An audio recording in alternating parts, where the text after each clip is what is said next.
When she finally ran out of words, I somehow managed to croak out, "Thanks. It's fine."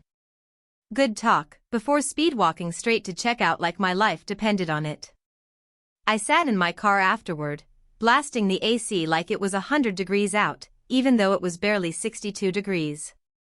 For 20 minutes, I just sat there staring out the windshield, feeling the weight of everything hit me all over again. That's when it really sunk in. I'm not just Maya anymore. To some people, strangers, even, I'm that girl from the TikTok. My worst moment wasn't just mine anymore. It was my identity now. And for the first time in weeks, I didn't feel sad about it. I felt angry. Hot, electric, get sh*t done angry. Sunday morning, I jolted awake at 6:13 a.m., no alarm, no reason, just pure restless energy. And before my brain could talk me out of it, I opened the Notes app on my phone and started typing. Cut my hair, always wanted to try a lob, Logan liked it long. Join that kickboxing class Sienna keeps raving about. Finally apply for that certificate program I keep chickening out on. Redecorate my bedroom, no more man-approved neutrals. Download a dating app, because why not? By 11 a.m., I had already crossed the first thing off the list. I walked into Supercuts, no appointment, no plan, and told the stylist I wanted 7 inches gone. She paused, scissors in hand, like maybe she thought I was having a breakdown. Asked if I was sure. Asked if I needed more time. Asked if someone had talked me into it. I smiled and said, "Nope. This one's for me." What I didn't tell her was that, in my mind, every snip of those scissors was slicing through another old wound Logan left behind. "You'd look prettier if you fixed your eyebrows." Snip. No guy wants a girlfriend who can eat more than he does. Snip. Your laugh's a little much sometimes. Snip. When she spun me around in the chair, I almost didn't recognize the woman staring back at me, and for once, that was a good thing. My neck felt lighter. My whole body felt lighter. Like I had been dragging around dead weight without even realizing it. I went home, took a selfie in the kitchen where the sunlight was hitting just right, and posted it to Instagram with the caption, "New month. New me." Within an hour, it had blown up 87 likes, a couple of comments, even Caleb and 2 of Logan's other friends threw in a double tap. Was it petty satisfaction?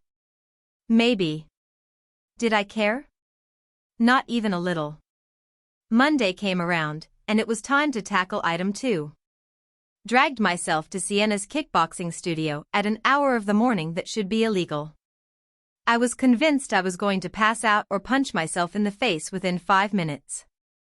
But the instructor, a woman named Lena, because of course, kept us moving so fast I barely had time to think about how ridiculous I looked. By the end of the class, I was dripping in sweat, my arms felt like soggy noodles, and yet somehow, I felt strong in a way I hadn't in months. Checked my phone after class. 3 missed calls from unknown numbers. And a text from Caleb asking if we could talk. Left him on read. Not ready for that conversation yet. Maybe not ever. Tuesday, I tackled number 3, the certificate program. It took me 43 minutes to fill out the application, another 20 to bang out a shaky personal statement, and about 3 seconds of blind courage to smash that submit button before I could talk myself out of it. Immediately after, I had a mini panic attack. Called my mom in a frenzy. She, in true mom fashion, offered a half encouragement, half side-eye pep talk along the lines of, "I don't know why you're making life harder for yourself, but I'm proud of you anyway." Typical. But it helped. Wednesday got messy. I was minding my own business at the grocery store, agonizing over whether to buy Honey Nut Cheerios or the store brand knockoff, when my phone blew up. Texts from Sienna. Back to back. Call me now. Derek is on Instagram Live. He's talking about you. It's bad. I ditched my half-full cart right there in the cereal aisle, sorry, random employees, and bolted for my car. Opened Instagram, and there he was. Logan. Red-faced, slurring his words at 2 p.m. on a freaking Wednesday. Pouring his soul out to the internet about how he'd lost the love of his life and didn't know how to go on. The comments were brutal, half of them telling him to log off and get help, the other half egging him on.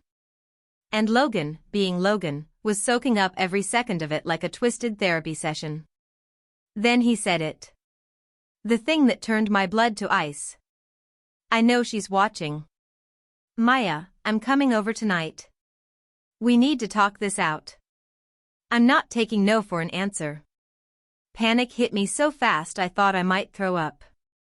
I immediately called Sienna, hands shaking. She offered to come stay with me, but I needed backup now, serious backup. I called my brother, Diego. Diego showed up at my place by 5:30 p.m., his girlfriend Brianna right behind him, both of them armed with overnight bags and serious Trias energy. Diego set up camp on my couch like it was nothing, even connected his Nintendo Switch to my TV and started playing Mario Kart like we weren't actively preparing for a possible confrontation. By 8 p.m., I was almost convincing myself that Logan was all talk. By 9 p.m., I started to relax a little. At 9:47 p.m., the doorbell rang. Diego answered while Brianna and I hovered behind the hallway wall, heart pounding. I could hear Logan's voice, a slurry, emotional, insistent, trying to push past Diego to get inside. Diego, in his calm, scary way, just kept blocking him, repeating the same thing over and over. Now's not a good time, man. You need to leave. After what felt like forever, probably 5 minutes, the door finally closed. Diego came back into the living room, looking annoyed but totally unbothered. He's gone, he said. Also, dude smells like he showered in Jack Daniels. I barely slept that night. Every little sound outside made me jump. Every shadow across my window twisted my stomach into knots. And lying there in the dark, clutching my blanket like a shield, all I could think about was how just 5 weeks ago, I was planning my future with this man. This man who now showed up drunk at my door, demanding to be heard. This man I thought I knew. Turns out, I never really did. Thursday morning, I woke up to a text from a number I didn't recognize. It said, "This is Logan's mom. I'm worried about him and don't know what to do. He won't eat, barely sleeps, lost his job yesterday for showing up drunk. I know you don't owe him anything, but please call me." Classic. Logan's mom had always been like that, swooping in to clean up the mess whenever he stumbled, acting like he was too fragile to face real consequences. One of about 50 red flags I conveniently ignored for way too long. I showed Diego the text, expecting him to tell me what I already knew. He didn't disappoint. "Ignore it," he said. "Not your problem." And he was right. But all day, it gnawed at me, not guilt exactly, but this heavy, unsettled feeling that the whole situation was spinning out of control in ways I hadn't anticipated. Finally, around 3 in the afternoon, I gave in and texted her back. "I'm sorry Logan is struggling, but I'm not responsible for his choices or his healing. Please encourage him to get professional help." She responded within seconds, like she'd been sitting there waiting. "He made a mistake. Everyone deserves forgiveness." I didn't answer. Because some mistakes? They break something that can't be put back together, no matter how many times you say sorry. That evening, something I definitely wasn't prepared for happened. I was scrolling TikTok because apparently, I enjoy emotional self-sabotage now, when a video popped up from someone I didn't even follow. A caption jumped out at me, punching me right in the gut. "When your friend humiliates his girlfriend on TikTok and you finally call him out for being toxic." It was Hunter. One of Logan's longtime friends, one of the guys who had been laughing right there in the original video. I clicked faster than I've ever clicked anything in my life. In the video, Hunter sat there, looking uncomfortable as hell, explaining how he'd been complicit in Logan's behavior for years. Not just with me, with every girl before me, too. How the group encouraged the worst parts of Logan instead of holding him accountable. How watching everything blow up had been a huge wake-up call for him personally. And then he said it. Clear as day. Maya, if you ever see this, I'm sorry. We all failed you.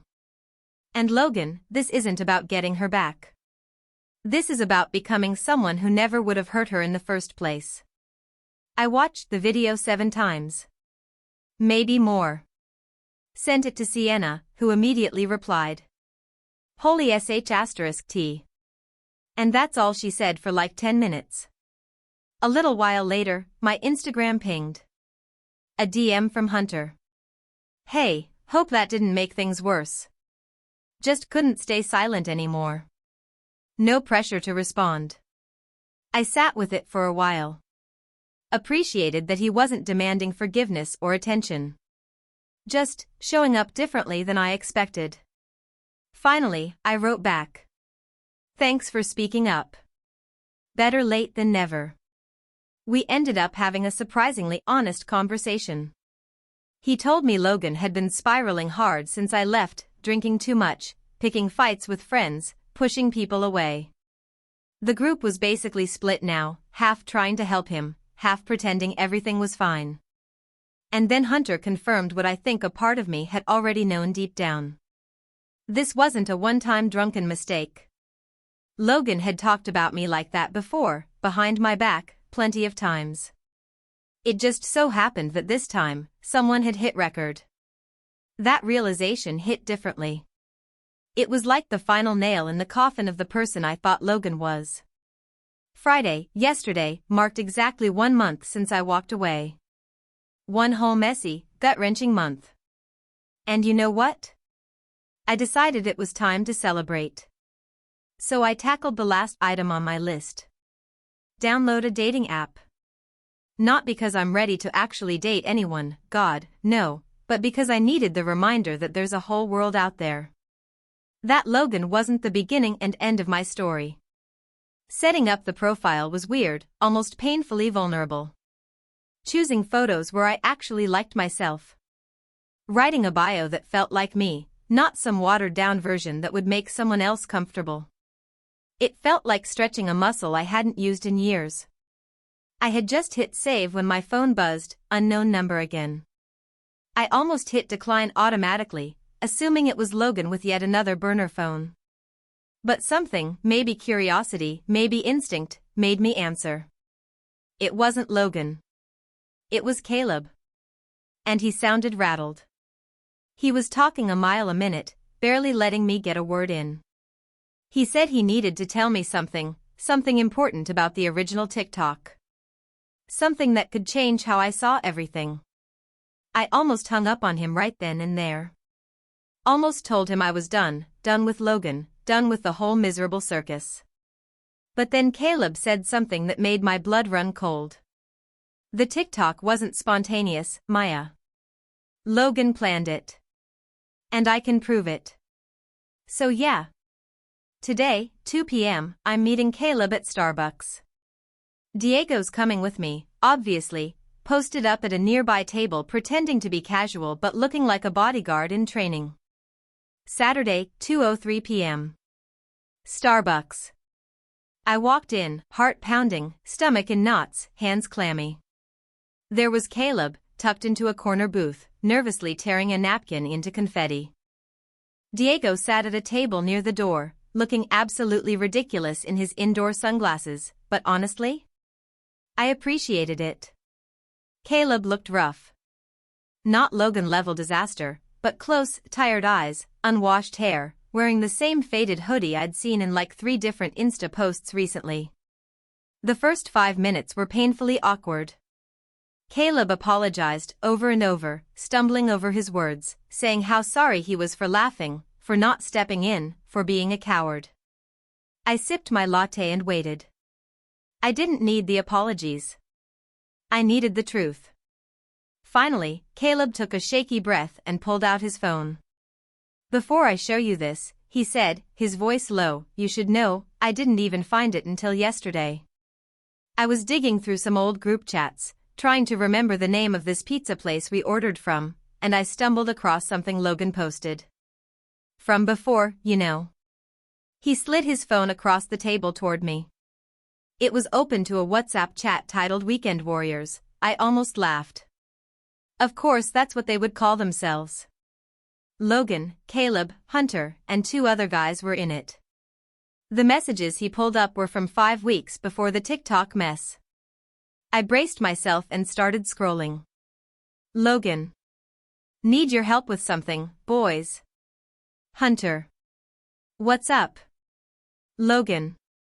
Trying to figure out how to break up with E. Caleb. Whoa, for real? Thought y'all were apartment hunting. Logan. Yeah, that's the problem. She's getting too serious. Plus, I met someone at the gym. My stomach twisted into a knot. I kept reading, even though every message felt like a fresh punch in the gut. Logan went on to explain that he'd been talking to some girl named Zoe for almost 3 months. That he was freaking out about how I'd react to a breakup because we had so many mutual friends. That he was worried I'd be emotional. Excuse me? Emotional? After 3 years? And then, it got worse. Much worse. He wasn't asking how to break up with me. He was asking how to make me break up with him, so he could come out looking squeaky clean. Their brilliant suggestions included: start pulling away little by little. Pick stupid fights. Just be a total asshole online so she dumps you. And then came the kicker. Logan. TikTok might be the move. She barely checks it anyway. I sat there staring at the screen, the pieces falling into place in real time. The TikTok wasn't some drunken screw-up. It was planned. Planned. He had set the whole thing up, counting on me to see it, to get mad enough to walk away so he wouldn't have to be the bad guy. And when I disappeared without giving him the dramatic meltdown he was banking on, he lost control of the story. I looked up at Caleb, who was fidgeting with his sleeves, unable to meet my eyes. Why are you showing me this now? I asked, my voice weirdly calm. Caleb exhaled hard, like he'd been holding his breath. Because after we talked last time, I couldn't stop thinking about it. I kept making excuses for Logan, but the truth is, he lied to all of us. He's still lying. He's been telling everyone he's heartbroken. Meanwhile, I saw him and Zoe at Chipotle yesterday. All cozy like nothing ever happened. He shook his head. I couldn't live with myself if I didn't tell you. It was like the last puzzle piece finally clicked into place. Not only had Logan humiliated me in front of hundreds of thousands of strangers, he had done it on purpose. To get out of a relationship he didn't have the guts to end like a decent human being. And now? He was playing the sad, broken-hearted boyfriend while quietly living his best life with Zoe. I sat there for a long moment, letting it all sink in. Then I looked Caleb in the eye and said, "Thanks for being honest." I gathered my things, nodded at Diego, who was pretending not to watch but absolutely was, and walked out of Starbucks without looking back. Diego caught up to me outside, immediately firing off 70 different questions. What did he show you? Are you okay? Do I need to punch anyone? But I couldn't even answer yet. I needed time. I needed a plan. That night, I made a decision. After 37 days of silence, I was finally going to confront Logan. On my terms. Not to argue. Not to get closure. Not for a dramatic scene he could twist into some sob story. Just to say the one thing I needed to say. I know. And I'm done. Sunday morning, exactly at 10 a.m., I texted Logan from my real number for the first time in over a month. We need to talk. Today. 2 p.m. Java Hut on Main. Don't be late. He responded in 12 seconds. I'll be there. Thank you, Maya. I love you. Spoiler, he absolutely does not. The next 3 hours were a mess of nerves. I cycled through about 4 different outfits. Practiced what I wanted to say in the mirror like I was prepping for a job interview. Paced my apartment until I wore a path in the carpet. Called Sienna twice for pep talks. I got to Java Hut 20 minutes early to claim the corner table, back to the wall, full view of the door. Tactical. Ordered a chai latte I had zero intention of drinking. At 1:58 p.m., Logan walked in. He scanned the cafe until he spotted me. I felt that old jolt, the stupid muscle memory of being happy to see him. He looked better than I expected, clean-shaven, hair neatly styled, wearing the blue button-down I gave him for his birthday. For a split second, my heart wavered. Then I remembered the WhatsApp messages. And just like that, the feeling was gone. He moved toward me like he wanted to hug me. I stayed seated and motioned for him to sit down. The look on his face, this flash of hurt, almost made me laugh. Almost. He sat and launched into his rehearsed speech, full of "I'm so sorry and I miss you and I can't eat or sleep without you." I let him ramble for exactly 2 minutes. Then I calmly pulled out my phone, flipped its screen up on the table, and showed him the screenshots. "Who's Zoe?" I asked. The look on his face, y'all? It was like watching someone get hit by a truck in slow motion. His mouth opened and closed uselessly, like he'd forgotten how words worked. "Those are. I mean. Caleb shouldn't have." I cut him off. "Just tell me the truth, Logan." For once. And for the next 20 minutes, he tried. Tried to spin it. Said Zoe was just a friend at first. Said he'd been confused about us for months. Said 3 years was a long time to be tied down in your 20s. Said the TikTok was stupid but he never thought I'd see it. Said he panicked when I ghosted him. Said Zoe wasn't worth losing me over. Blah, blah, blah. And that's when it clicked. He wasn't devastated about losing me. He was devastated about losing control. About not being able to spin the story his way. About people seeing him for who he really was. I took a sip of my now cold chai. Looked him dead in the eye. And said the words I'd practiced over and over. "I'm not here to fix this, Logan. I'm here to tell you I know everything. And I'm done. Don't call me. Don't text me. Don't contact my friends or my family. We're finished." His eyes welled up instantly, tears that, if I'm being honest, I'm now 99% sure were just another performance. And then he said, "But I love you." "We can fix this," Logan said, desperate. I stood up, grabbing my purse and jacket without hesitation. "If you loved me," I said quietly, "you wouldn't have spent 3 months planning how to humiliate me just so you could sneak off with someone else." I didn't raise my voice. Didn't cry. Just said it plain and simple, the truth laid bare between us. That's when he threw down his final card, the one he must have thought would wreck me. "I broke my lease," he blurted out, panicked. "I'm staying with my mom. I thought we were moving in together next month. I did all of this for us." For half a second, and I hate admitting this, I felt it. That familiar, awful pull of guilt. Like somehow, I was the villain here. But then I remembered those messages. The ones where he mapped out exactly how to break my heart for maximum personal gain. I straightened my shoulders and said, "You should probably call Zoe. Maybe she's got a spare room." And with that, I walked out. No drama. No shouting. No tears. Just done. In the next 2 hours, Logan sent 17 texts. Apologizing. Begging. Raging. Accusing. The full circus act. I didn't respond. Just took screenshots and sent them to Sienna with the caption, "The audacity continues." Around noon, my phone lit up again, unknown number. I sighed, expecting another burner phone barrage. But it wasn't Logan. It was Zoe. Hi Maya, you don't know me, but I think we need to talk. Logan's been telling me one story and apparently telling you another. Of course he had.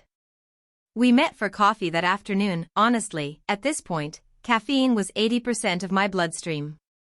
Zoe was nothing like I expected. She wasn't cold. She wasn't defensive. She wasn't the enemy. She was kind. Genuine. And just as blindsided as I had been. She told me she had no idea Logan was still in a relationship when they met. He told her he was single. Had been 4 months. That he was dealing with a crazy ex who couldn't let go. If I had $1 for every time a guy used that line, I could retire.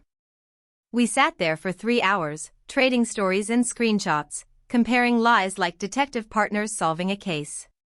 She showed me texts from the exact same days Logan had been leaving me sobbing voicemails, texts where he told her he loved her, made plans for a future, promised her the world.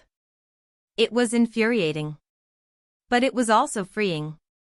By the end of it, we were following each other on Instagram and making tentative plans to hit up a new wine bar opening next month. Trust issues solidarity.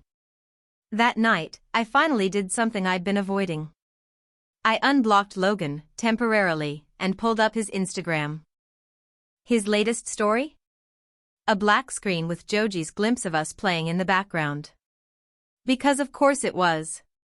The caption read, "Sometimes you don't know what you have until it's gone."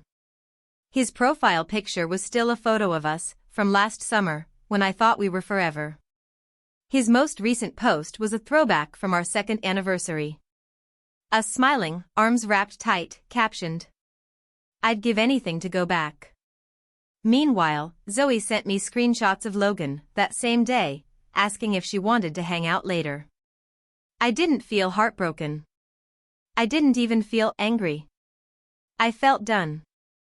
Completely, irrevocably done. Yesterday marked exactly 40 days since I found that video. 6 weeks of pain. 6 weeks of anger, humiliation, grief, confusion. And finally, clarity. Real, solid clarity. I officially blocked Logan everywhere. Deleted his number. Changed my own number this morning. Told my landlord under no circumstances should Logan ever be allowed into the building. And then I did something purely for me. Remember that digital marketing certificate program I applied for? Got the acceptance email yesterday. Paid the deposit with the money I had been saving for the apartment Logan and I were supposed to share. Classes start next month. Last night, my friends threw an impromptu goodbye Logan party at my place. We ordered way too much pizza, drank even more wine, and spent a solid hour taking turns reading aloud Logan's increasingly desperate old texts. Was it petty? Sure. Was it cathartic? Absolutely. At one point, Diego, after nearly choking on his beer from laughing, asked me if I was sad about wasting 3 years of my life. And honestly? I'm not. Not even a little. Those 3 years weren't a waste. They were a lesson. A brutal, necessary lesson. A lesson about not ignoring red flags, no matter how charming the person waving them might be. A lesson about valuing my own voice. A lesson about the kind of love I actually deserve. And the next time it finds me? I'll be ready. This morning, I woke up to a notification that Logan had tagged me in a new Instagram post. For half a second, my thumb hovered over view. But then I caught myself. I don't need to know what it says. I don't care. His words, his whole existence in my life, have no power over me anymore. Instead, I made my coffee, wrapped myself up in my favorite hoodie, and sat on my balcony watching the sun rise over the city. Fresh air. New start. No weight on my chest anymore. So yeah, I guess this is it. This is the end of the saga. Thanks for riding this wild, awful, strangely empowering ride with me. People keep asking if I'm worried Logan will see this. And honestly? Part of me hopes he does. Let him see just how badly he failed to control the story. Let him see that the hideous ex-girlfriend he tried to tear down is out here thriving, living, building something better without him. And if you're reading this, and you're dealing with your own Logan, just know you deserve better. And better is out there. I promise.